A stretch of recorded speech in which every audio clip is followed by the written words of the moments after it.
Welcome, good people. I am your host, Jay Artis-Wright with Freedom to Choose Schools, and you have joined us for another episode of Choice Words.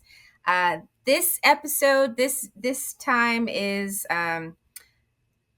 very special and unique. We've had homeschool guests on our programming before, but we wanted to dive deeper this time. So the topic of this podcast episode is the homeschool mindset.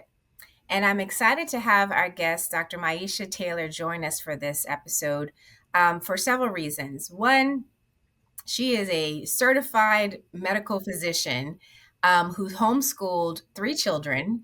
And I just need to ask all types of questions just on that regard, how she was able to do that. But two, because she's also a woman of color. And oftentimes when we talk about the homeschooling environment, we don't often hear from women of color, or we don't even have the imagery of women of color doing this work. And so I'm super excited to share this episode. And then thirdly, selfishly, I'm actually considering homeschooling my two kids that are still school age. So I want some tidbits and tips. Um, really excited. Again, this episode is called Homeschool Mindset.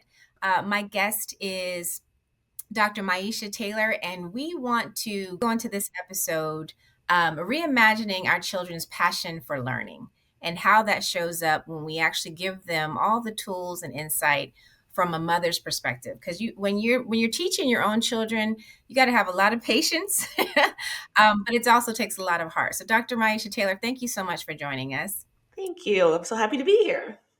Yeah, I'm happy to just dive right in. And I think the first initial question that comes to mind for me is, like I said, you are a emergency medical physician. You're founder of Medical Society. And I want to hear a little bit more about that. You're a mom, and then you're a co-author of the Homeschool Alternative.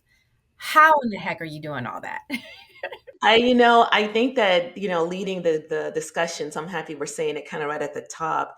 Nobody does it on their own, right? So you do have to have some support, a village, your parents, your spouse, partner, your sister, your aunts, you need a support group. So I'm able to look like I'm managing it all pretty well because I do have a lot of great support. So I have to say that at the top. Okay, great. And tell us a little bit about the Artemis Medical Society that you started. Why did you start that, and what is it? Yeah. So, about like 10, 12 years ago, when Doc McStuffins first had its promotions, I had a 4-year old at the time. I think Hannah was about 4. And I saw in this little girl a little chocolate child that aspired to be a physician. And as a physician, I was intrigued. And as a mom who was very interested in making sure my kids had a good education, I wanted to put in front of them this diverse representation of all of the things, not just physician, but all the things. So it kind of started with that. I went on social media and made a little collage with 9 of my friends and started tweeting at the time and doing Facebook this collage like, we are Doc McStuffins. We're the real Doc McStuffins. See, we really exist, because Black women only make up 2%, a little bit around 2%, a little bit more than 2% now of the total physician workforce. So there's a real deficit, and very often, like in other professions, there's no one else in the room or in the hospital, in the medical group that looks like us. So I wanted Disney to know, if I was not happy with the product, they would hear about it, people would hear about it. So if I'm pleased, I want to share that too and share the positives. So I started sending it out. Other physicians saw it, Black women physicians, and said, I want to be on that. Who did this? Who made this? So it kind of grew to, like, every time it was shared and reshared, I made another version of it, and it got to like 100 plus doctors, brown doctors. And Disney, I don't know how they got my contact information, but basically kind of called the house, right? Like, I don't know, Mickey Mouse's big brother everywhere. And it was They got cameras at Disney World. They probably saw you did this face scan and was like, "That's her." that's her, right? So Uh-huh. I had a conversation with the VP of marketing there, and was very prepared for them to kind of say, hey, listen, you need to assist and decease. Like what are you doing? This is our product. But they didn't. They said, we actually like this. And at the time, the show wasn't even really out yet, right? It was brand. there had been an episode or two. So I was able to engage in discussions that help offer some perspective as a real physician that is out in the world doing doctor work. And then it allowed the show to have a wider cultural impact, right? So instead of just being a cartoon for little kids, it became more. It highlighted the value of diversity, Black physicians, representation, and not just for little Black girls, right? That's kind of where people pick up and drop the conversation like, well, we need to see ourselves in media. And that's so true. But it allowed everybody to see that little Black girls can aspire to become the physician, and then for her mother on the show to actually be a physician. It it allowed Black women to be a part of this popular culture in a space and in a way that wasn't the best friend sassy side chick, or the backup friend or the entertainer or whatever. It was the intellectual professional that could be any color, contributing intellectual and professional gifts, that had aspirations to not be an entertainer or an athlete, which there's nothing wrong with stage and stadium dreams, but we need people in all the spaces and we need to be seen in all those spaces. So that's kind of what Doc McStuffins did. So now getting back to answering your question, so what that led to was the ladies, after we kind of had this cohesive group of excitement and new collages and so forth, this We Are Doc McStuffins movement, we decided to harness that energy so that we could continue the support, the nurturing of Black women physicians, the development of the next generation, and propel that forward. So that's what Artemis is. That's what Artemis did. That's what Artemis became. So I couldn't tell the Artemis story without telling the doc. Without the backstory, yeah, Yeah, I exactly. got you. And you actually, I was going to bring the Doc Mustafa story up, but you were able to set the stage perfectly. So I appreciate that, and I also love what you said about the representation of how it's not just how we see ourselves, but how other people see us.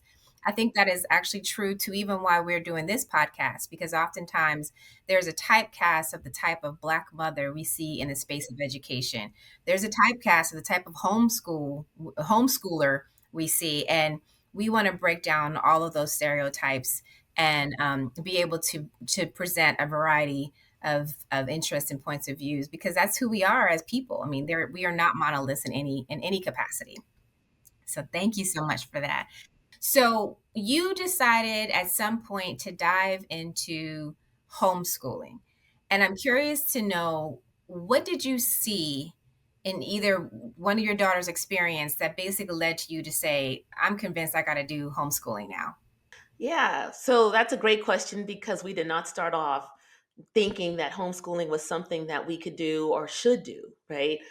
We had ideas around what type of person and people did homeschooling, and they didn't necessarily align with who we saw ourselves as. But Haley, we live in a pretty homogeneous school district area. Like I said, about being a physician, that's the story of our lives sometimes, just kind of like the representation of all of the things Black, right? So our kids were in local public schools. These public schools were chosen carefully, right? So we bought our house to feed into the school based on testimonials of, parents, Yeah, right? well, we all do. We all do Right. that. Well, so if Exactly. we are privileged to be able to do that, that's like the first motivation to buying a house is, do Exactly. they have good schools? Right. Exactly. Mhm. And not Mhm. just good at elementary schools. We tracked this house so that it would go to the middle school, the intermediate school, to the high school, right? Because sometimes as they get older, they go across town to high school, So it was careful. And she started. And when the children were really little, up to fourth grade or so, I think that there's a lot more benefit than drawbacks to school, probably, because the bullying, the mean girl, the social issues haven't really weighed heavy on them. The kids just kind of still play. The teacher can typically manage the little things that come up between the students. When they get into fifth grade, sixth grade, middle school, pre middle school, intermediate school, the problems get more complicated.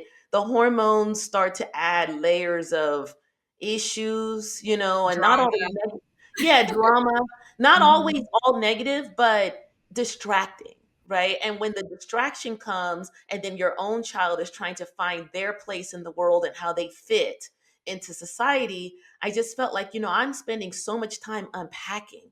Like, what happened today? She said that, da da da da. Like, what are you learning?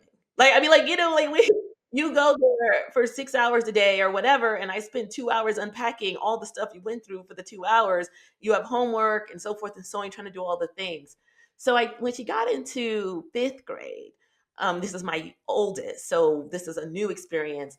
I said, I don't think that I could do worse, because the things that I think that she should have known by fourth, fifth grade, she didn't know. And one of the things was, it was very basic, and it's always a little thing, but just fractions, right? I'm like, can you find a common denominator? Like, can you move a decimal? Can you do what I think that you should be able to do? Because I remember my fourth grade teacher. So I remember learning how to write cursive in third and fourth grade. I remember learning long division in fourth grade because she taught me, right? So I remember when I learned it.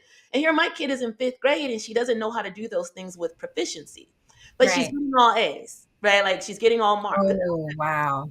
And so I said, I think that I could probably do better, because you're not really learning what I think you should learn. So that was kind of the first thing. My husband had kind of a different perspective. My husband's a white guy, German Irish mix.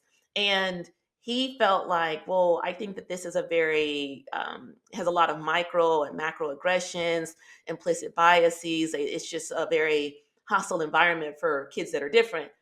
Yes, but that's the story of our lives, right? And so if you're pulling your kid away because of that, then we have to leave our house. Some We gotta people leave our country. right, leave our country, leave work, right? Like, Right.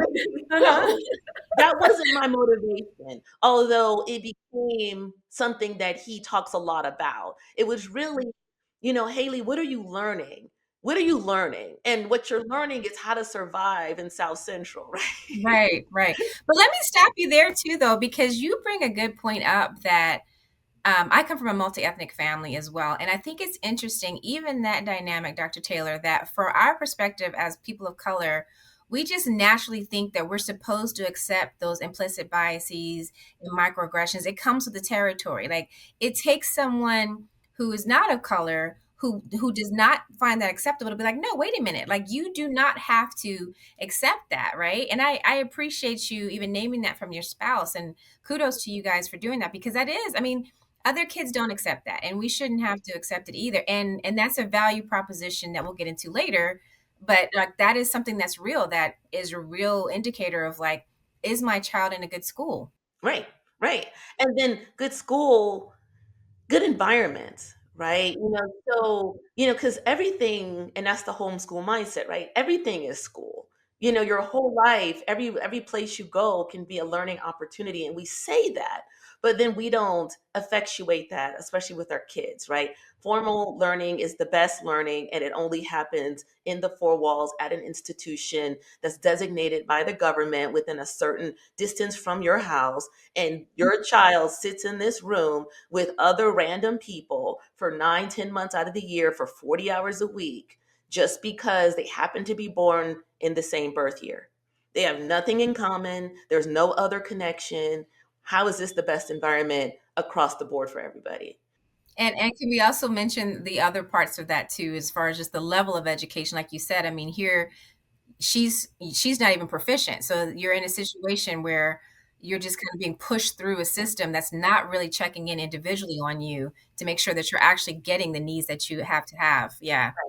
She got what she was proficient in, is kind of fooling everybody, and talking her way through. And that doesn't mean that she lacked the skill. It just meant that she was able to manipulate the system easily to show up just enough, to do just enough to get the 90%, which wasn't a lot, because when you are teaching a wide range of abilities in one setting and there's 30 or 40 students, you can't teach to the middle because you will leave behind half of your students, right? So you are really teaching to the tail end, right? The bottom 5 or 10%, so that you get 90% of your students within your grasp, right?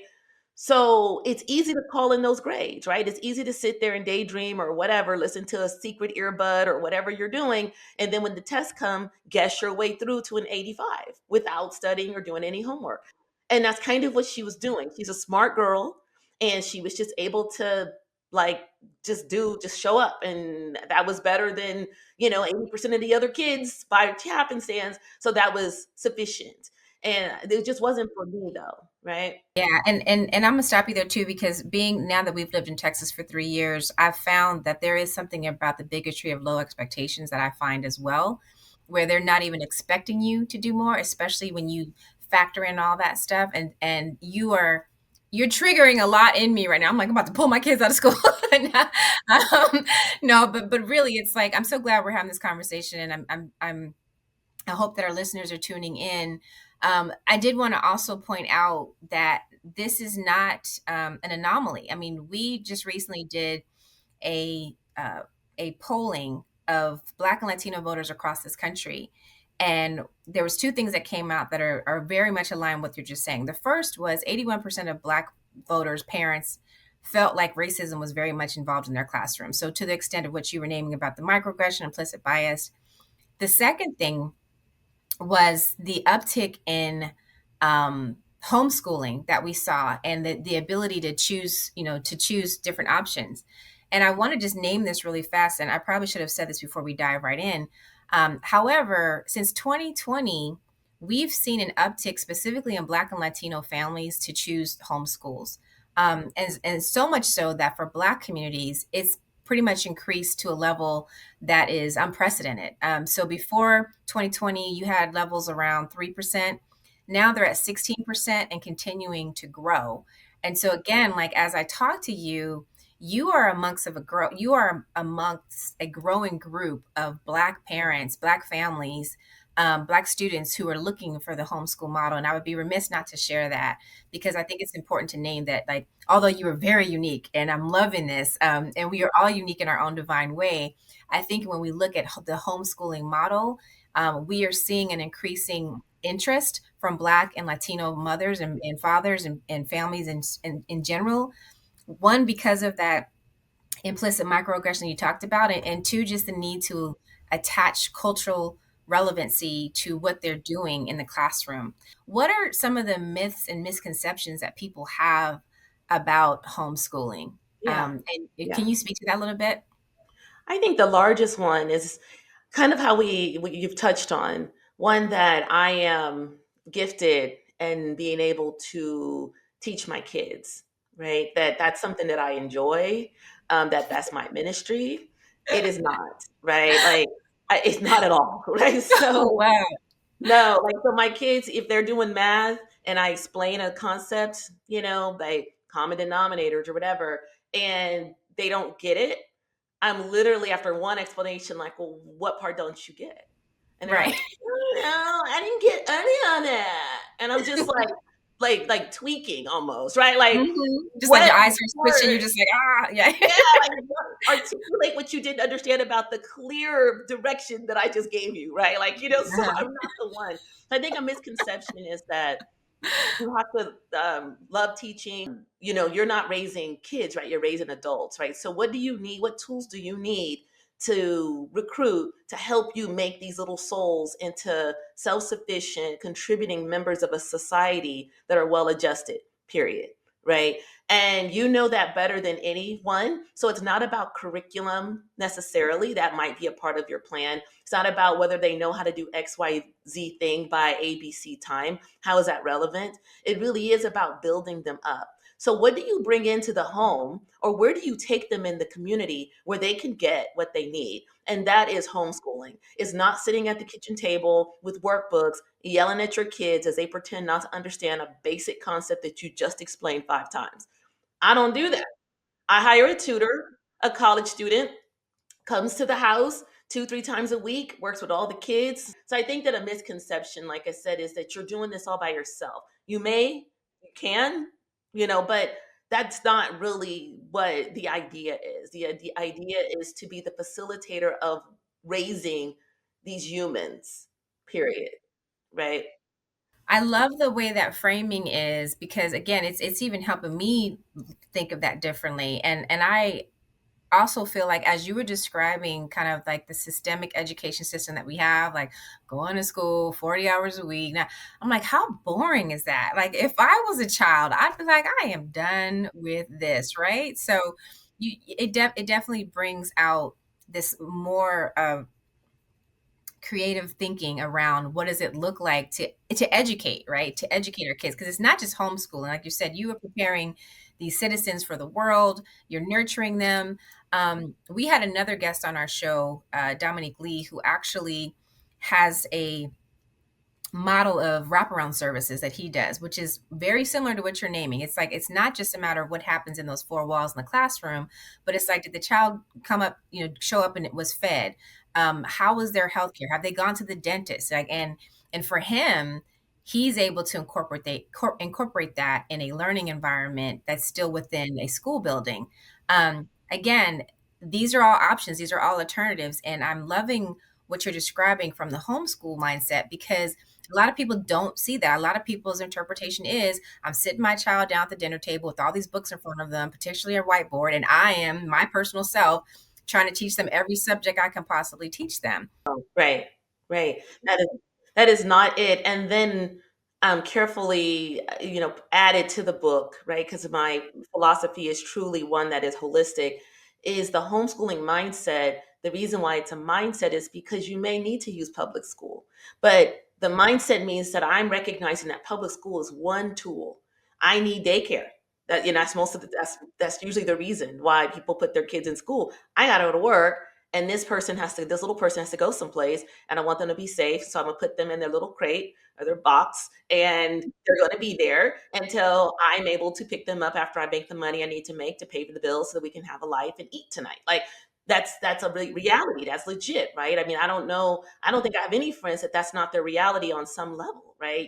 So if you have to use the schools because there are services there, there's speech therapy, there's sports, there's some safety, I know that we hear about the sensational stories of gun violence, but most kids are safe in school, the vast majority, right? It's a place where you can function as an adult and your kids are safe. We are coming close to the end of time, and I've got a few more questions to ask you. And one of them is still on this same concept because, again, you are raising students of color, you're a woman of color yourself, you're from a multi ethnic family background. I have to ask you, how do you create space for culturally relevant learning in that same environment? Can you speak a little bit to that? We have curriculum or curricula in Texas and otherwise that highlights certain elements of history, philosophy, mindset, ideology. And who says that that needs to be the center? Who says that British literature is better than Ghanaian art or Nigerian fill in the blank, right? Music. So if the goal is to create well-roundedness in terms of brain development, so a little bit about music, a little bit about art, you have context to add so that you understand other groups of people and their expression of their culture.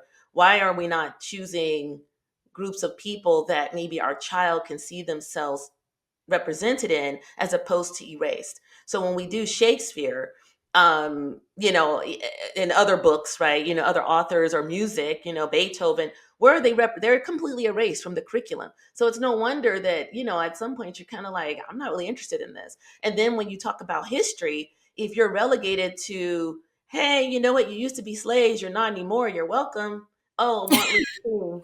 And yay, white people are, great and vindicated now because we were Hmm. so enlightened all of a sudden. MLK holiday.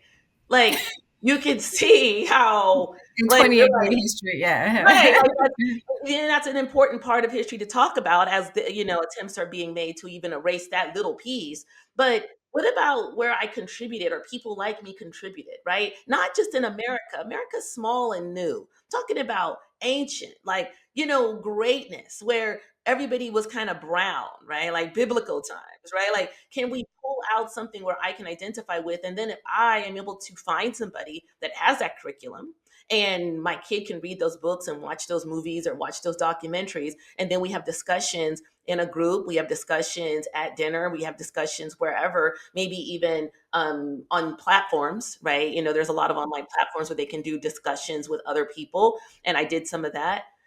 Then you give them a grade, you give them the grade, right? So you give them an A, you give them a B, and people have questions like, well, your kid will just get all A's and B's. Yes, if your grading scale is, we're going to do this until you are 80% proficient. And at that point, you'll get a B because you're 80%, but it might take 2 years to do it because I'm not on your timeline, right? So I'm not pushing the child to learn something in an artificial time frame.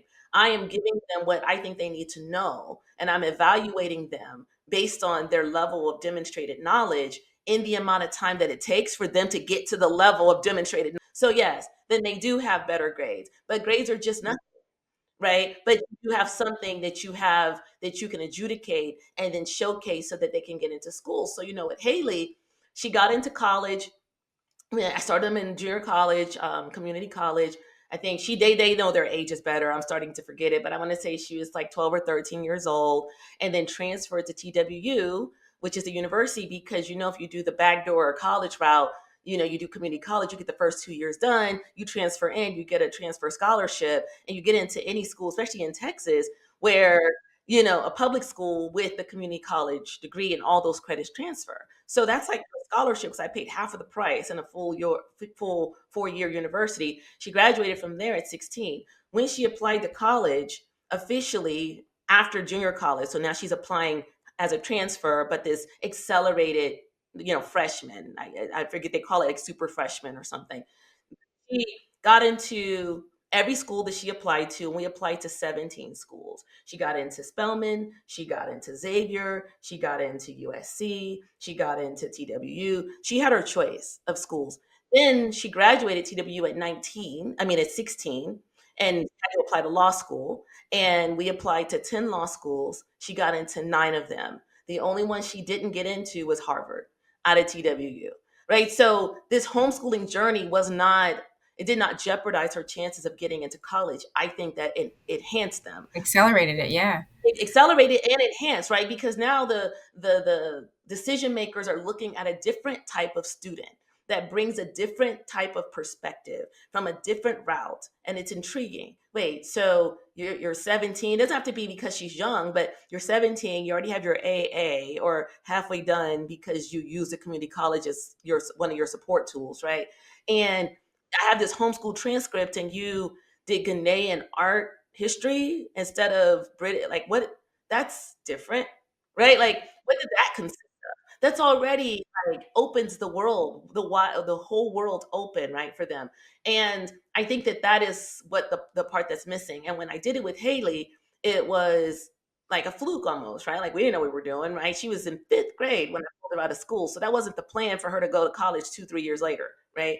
But then, right? Like that wasn't the plan. But then Ian did it too, which is my son, and he's 19, right? And so Ian now got an AA, transferred to UNT because he didn't want to go to TWU, transferred to UNT, University of North Texas, finished that at the Honors College, right? Got into an MBA program at Tulsa State, finished that, and now at 19, he's in his 3rd year of a PhD program at UNT again. So he has an AA, he has a BA, he has an MBA, and the kid is 19 years old and he's in his 3rd year PhD.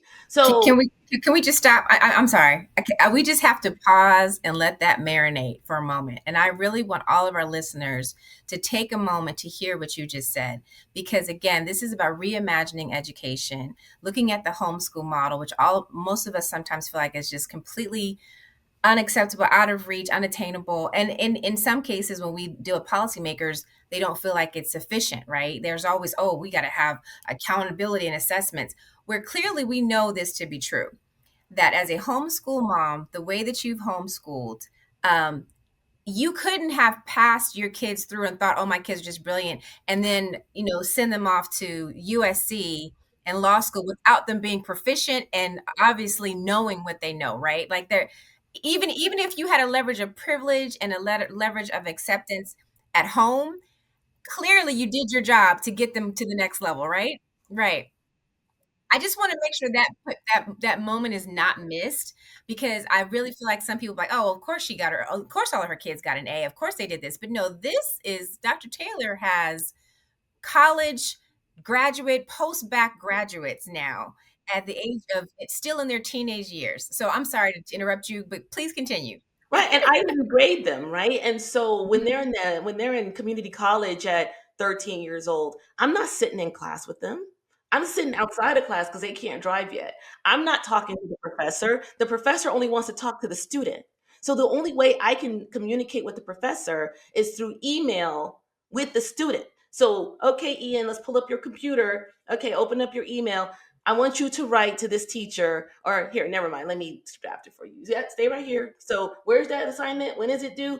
And you're teaching them how to interact with adults, right? And how to take control and have accountability for what they're doing. I love the way you have framed this. I have really thoroughly enjoyed this conversation. Dr. Myiesha Taylor, it has been a joy and a pleasure talking with you. I want to congratulate you and commend you on a job well done on every facet, especially raising the amazing children that you have raised and utilizing efforts as options, utilizing education options to make the best choice for you and your family. One last thing I would be remiss not to mention, this is called choice words for a reason. One, because we talk about the educational choice that we all have, but the other is, if there were some choice words that you wanted to share with a listener on our program today, what is it that you would want them to know, either about homeschooling, about raising children? You mentioned a lot about the intentionality. What choice words can you briefly describe before we close out this episode?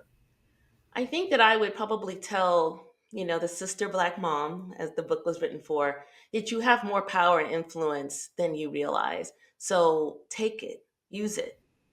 Right. I Yeah. love that. I love that. And in the words of another homeschooling mom, Jay Carter, she was like, "We are free. You do Yeah. not have to accept the That system." part. Right, right. That So part. I that, like that better. right, that tracks. Hey, it's freedom to choose schools for a reason. Again, thank you, thank you, thank you. God bless you. God bless your family. We are Texas neighbors. I want to see you in person. We got to talk some more, because I need some help getting my child off to a junior college in the next 2 years. Yes, that part.